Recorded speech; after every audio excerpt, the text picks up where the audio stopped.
मैं आपको बताता हूं कहानियां। जब भगवान राम को पता लग गया कि भाई सीता मैया को रावण हरण करके ले गया है, और बिल्कुल समुद्र के इस पार जब समुद्र को लांघना था, वहां पे एक विचार चल रहा था। भगवान राम तो बैठे हुए थे अपने कुटिया में, और जो बिल्कुल समुद्र के किनारे बैठे हुए 3 लोग, उसमें पहला अंगद, दूसरा जो है जामवंत जी खुद, जो जामवंत जी जगह जगह पे भगवान को भी समझाते हैं, हनुमान जी को भी समझाते हैं, और तीसरा हनुमान जी खुद। तो हनुमान जी को एक श्राप मिला हुआ था, और हनुमान जी को यह श्राप मिला हुआ था किसी मुनि से कि वो अपनी जो ताकत थी उनको भूल जाते थे, और वही ताकत उनको याद दिलाते थे जामवंत।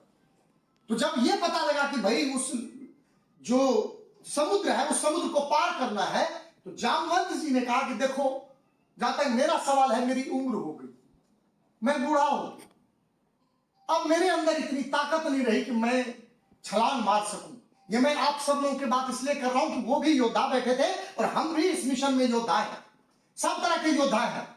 तो जामवंत जी कह रहे कि मेरी उम्र हो गई, अब मेरे शरीर में उतनी ताकत नहीं रही, तो मुझे नहीं लगता कि मैं इस जो है समुद्र है इसको लांघ पाऊंगा।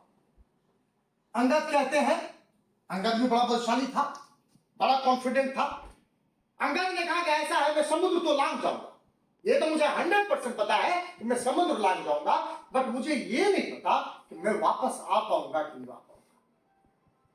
वहीं जामवंत जी हनुमान जी को याद दिलाए कि हनुमान, तुमको तुम्हारी शक्ति नहीं पता, तुम एक छलांग में समुद्र को लांघ जाओगे। हनुमान, मैं तुमको याद दिलाता हूं, और तुम समुद्र को लांघ जाओ और सीता जी का खोज करके आओ। जिस पर हनुमान का जवाब सुनिए, आपको मजा आएगा। हनुमान जी को याद आ गया अपना वो ताकत, विशाल रूप। उन्होंने कहा कि एक छलांग में समुद्र को लांघ जाऊंगा और पूरी लंका की तहस नहस कर दूंगा, पूरे रावण के खानदान को उजाड़ दूंगा, सीता मां को सीधा उठा के ले आऊंगा। जामवंत ने कहा ना ना ना, ऐसा मत करना, प्रभु की यह आज्ञा नहीं है, प्रभु की यह आज्ञा नहीं है। प्रभु की आज्ञा तो सिर्फ इतनी सी है कि तुम जाओ, सीता मां का खोज करो और तुम सीधा आओ। तो मैं आप लोगों को बताऊं कि जीवन में जब हम किसी नेक विचार को करते हैं, तो प्रकृति हर तरह की परीक्षा लेती है, हमारी भी परीक्षा होती है। हमेशा इतनी आसानी से प्रकृति कुछ हासिल करके नहीं देता, नेचर जो हासिल करके देता इतनी आसानी से नहीं देता। और मैं हर जगह मीटिंग होती है, स्कूल में, कॉलेज में, कॉर्पोरेट ऑफिस, अलग अलग ट्रेनिंग होती है, और सबसे ज्यादा ट्रेनिंग होती है कॉर्पोरेट ऑफिस में। लेकिन मेरे ट्रेनिंग का भी अब थोड़ा तरीका बदल गया। मेरा ट्रेनिंग सिर्फ ट्रेनिंग नहीं है, एक बहुत बड़ा मैसेज है, और अपने आप को मैं चाहूंगा अब सब लोग उस मैसेज को अपने आप में ढालना शुरू कर दीजिए, क्योंकि मंजिल तक पहुंचने का सिर्फ और सिर्फ वही रास्ता है। मैं आपको बताता हूं, आप लोगों ने देखा होगा कभी हमने ऑल स्टाफ मीटिंग किया था, और हमने सेल्फ बिलीफ पे बात की थी। और सेल्फ बिलीफ पे बात करने का सिर्फ इतना मतलब नहीं है इस कान से सुना और इस कान से निकाल दिया। आज मैं जो बात करना वो भी एक बहुत बड़ा इंपॉर्टेंट टॉपिक है। I discuss about your personal life and your professional life. आज मेरा पूरा सब्जेक्ट उसी पे है कि आपकी पर्सनल लाइफ क्या है और आपकी प्रोफेशनल लाइफ क्या है। दोनों लाइफ अलग अलग है। आपकी प्रोफेशनल लाइफ पे आपका पर्सनल लाइफ असर न डाले, आपकी पर्सनल लाइफ पे आपका प्रोफेशनल लाइफ असर न डाल दे। आज उसी बात को लेके ये टॉपिक है, और इस टॉपिक को करना इतना आसान नहीं है। मेरे कहने का एक छोटा एग्जांपल दूं कि आज हम बहुत टेंशन में हैं, आज कोई काम नहीं हुआ क्योंकि घर पे झगड़ा हो गया, यानी घर की जो टेंशन था उसको पूरा झोली में पैक किया और झोली में लाके रख दिया यहाँ स्टॉल्स में। नहीं चलेगा, मैं अलर्ट कर रहा हूं सबको, नहीं चलेगा। अपने अंदर ढालना कोशिश कीजिए, मैं बता रहा हूं, क्योंकि हमारे पास वक्त नहीं है। मैं आपको बता रहा हूं, जीवन में जिस आदमी ने, क्योंकि कोई अगर महान हो गया तो महान ऐसे नहीं हो गया, कोई अगर बहुत बड़ा आदमी बन गया इतना आसान नहीं है। अरे प्रकृति ने हर चीज का परीक्षा लिया, हर चीज का परीक्षा लिया, पल पल का परीक्षा लिया, इम्तिहान लिया, और यह भी तय है कि ऊपर वाले को पता होता है कि हर इम्तिहान में पास हो जाएगा, और उसी को भगवान ऊपर वाला वो गिफ्ट भी देता है कि चल बेटा तू लग जा इस लाइन में। मैं सबको यह आगाह कर देना चाह रहा हूं कि अपने पर्सनल लाइफ और अपने प्रोफेशनल लाइफ दोनों को बिल्कुल अलग रखिए। मैं कई एग्जांपल से इसको समझाऊंगा। मैं एक बात बताता हूं, एक हॉस्पिटल में एक आदमी के बेटे की जो है एक्सीडेंट हो गया, भारी एक्सीडेंट हुआ, और उस एक्सीडेंट में वो अपने बेटे को लेके वो हॉस्पिटल पहुंचा। और जब हॉस्पिटल पहुंचा तो वहां डॉक्टर नहीं था। डॉक्टर का उसने नंबर लिया नर्स से और डॉक्टर को फोन किया। डॉक्टर ने कहा मुझे 15 मिनट लगेगा, मैं 15 मिनट में पहुंच रहा हूं। जिसपे कि वो फोन पे उसने बहुत गालियां सुनाई डॉक्टर को कि तेरा बेटा होता तब तुझे समझ आता, मेरा बेटा इस टाइम जो है बेहोश पड़ा हुआ, तुझे शर्म नहीं है, तूने हॉस्पिटल छोड़ दिया, तुमने ये कर दिया, तुमने वो कर दिया। मैं समझाना चाह रहा हूं what is the difference between personal life and professional life. और जब वो डॉक्टर आया, डॉक्टर आते ही फौरन वो गया, बहुत सफलपूर्वक उसका ऑपरेशन किया। और ऑपरेशन करने के बाद उस डॉक्टर ने उस आदमी से कहा कि मैं निकल रहा हूं, आपको जो भी जानकारी लेनी है आप नर्स से अपने बेटे के बारे में पूछ सकते हैं। और जब वो चला गया तो उस आदमी ने नर्स से कहा कि मैम आपका जो डॉक्टर है वो तो बहुत घमंडी है।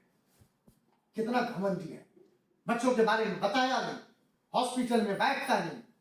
उस नर्स ने कहा ना ना सर नर्स। और उसी बीच में, मैं बीच में भूल गया, उसी बीच में उसने जब वो डॉक्टर आया तो डॉक्टर से पूछा कि एक बात बताओ, अगर आपका बेटा इस जगह होता और मर गया होता तो आप क्या करते? तो डॉक्टर का जवाब था, मैं भूल गया था ये बातें, डॉक्टर का जवाब था कोई बात नहीं, मिट्टी से ही आया था, मिट्टी में मिल गया, और इससे ज्यादा क्या सोच सकता हूं। जब उसने उसका भली भांति ऑपरेशन किया और ऑपरेशन करने के बाद जैसा मैंने बताया, उसने नर्स से कहा कि आप जो है इनको जो भी समझना चाहते हैं समझा दीजिए, मैं जा रहा हूं। जब उन्होंने कहा भाई डॉक्टर आपका बहुत घमंडी है, उन्होंने कहा ना सर घमंडी नहीं है सर, एक्चुअली में क्या है कि ठीक 2 घंटे पहले उनके बेटे की डेथ हो गई थी एक्सीडेंट में, और वो गए थे क्रिया और कर्म में, और क्रिया कर्म से सीधा वो वापस ही आ रहे हैं। ये बहुत बड़ा एग्जाम्पल है कि आपके पर्सनल लाइफ और प्रोफेशनल लाइफ का। ये चीजें इतना आसान नहीं है। मैं बहुत छोटा था तो मेरा नाम जोकर एक पिक्चर है, और राज कपूर साहब ने जो है इस पिक्चर में बहुत बड़ा किरदार निभाया था उसमें। और उस पिक्चर में, मैंने देखी नहीं है वो पिक्चर, मैंने सुनी है, और उसमें राज कपूर साहब का रोल था जोकर का। हंसाना, हंसना, लटाना, उठाना, तरह तरह की चीजें दिखाना, ये सब काम था। और कहानी सुनी, कभी छलांग मार देना, कभी ऊपर से गिर जाना। और उसी पिक्चर में सामने राज कपूर साहब की माँ भी बैठी हुई थी, और माँ ने जो देखा कि ऊपर से छलांग मार दिया, बस उनको हार्ट अटैक आ गया, वो भी खत्म हो गए। और जब वो खत्म हो गए तो उस जो पूरा जो सर्कस वो दिखा रहा था, उसका जो ओनर था, वो मालिक था, वो तो धर्मेंद्र। तो धर्मेंद्र ने इंफॉर्मेशन दी राज कपूर साहब को कि देखो तुमने जो ऊपर से छलांग मारी, तुम्हें मादर की डेथ हो गई है, लेकिन मैं तुम्हें समझाने जा रहा हूं अगला से एपिसोड तुम्हारा ही है। नहीं, जो परफॉर्म करना है वो सिर्फ तुम्हें ही परफॉर्म करना है, तुम्हारा मेन रोल है।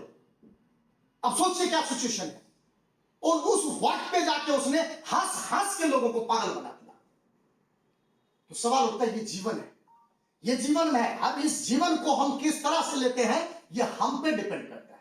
और ये जो कहानी है, ये तो आप ये ना सोचें ये पिक्चर की कहानी है। मैं तो कहानी आपको एग्जांपल देता हूं, किन लोगों ने, कोई भी नहीं होगा जिसने विराट कोहली का नाम नहीं सुना होगा। मैं बात कर रहा हूं उस 2006 और 7 के मैच की बात कर रहा हूं, जब फिरोज शाह कोटला में मैच चल रहा था। सुनिए कहानियां, आपके रोंगटे खड़ा कर देगा।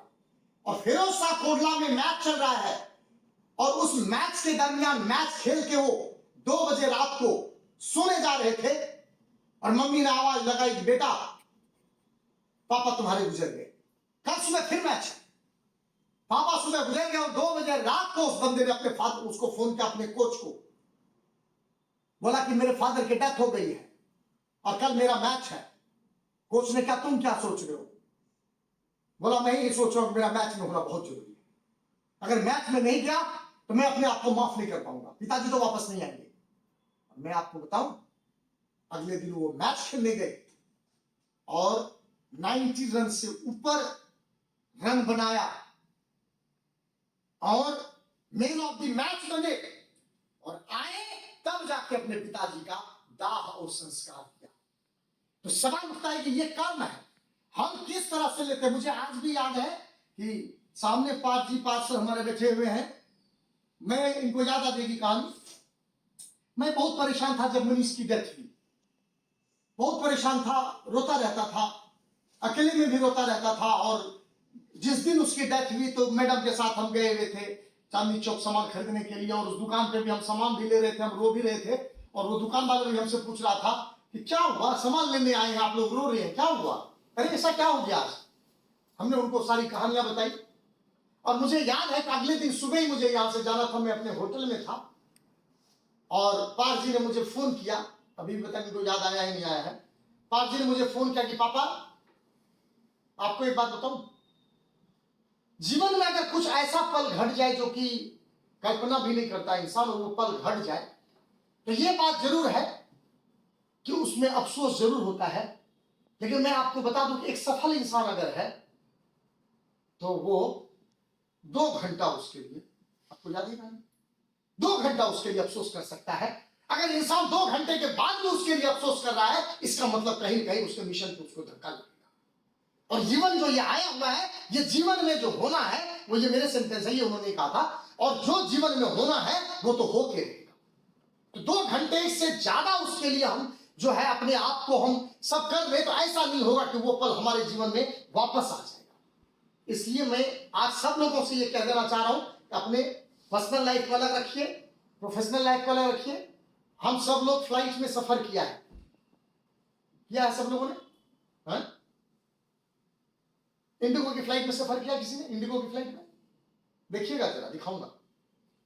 इंडिगो की फ्लाइट में आप जब सफर करेंगे, हम वॉशरूम के लिए जाते हैं, सामने वाले जाओ कि आगे वो बैठ के वो फ्लाइट को ड्राइव करता है, तो जब वो पायलट जाता है ना, सिर्फ इंडिगो की फ्लाइट की बात कर रहा हूं, इंडिगो की फ्लाइट की जो उसकी पूरी जो अंदर का जो जहां वो बैठता है, जहां उसका पूरा स्टीयरिंग होता है, पूरा सारा सिस्टम होता है ना, और उसकी जो एंट्री की गेट होती है ना, उस एंट्री की गेट पे किसी ने ढंग से नहीं पढ़ा होगा, गौर से पढ़िएगा क्या लिखा है। उस एंट्री के गेट पे ध्यान से सुनिए क्या लिखा हुआ है इंडिगो गेट फ्लाइट के गेट पे।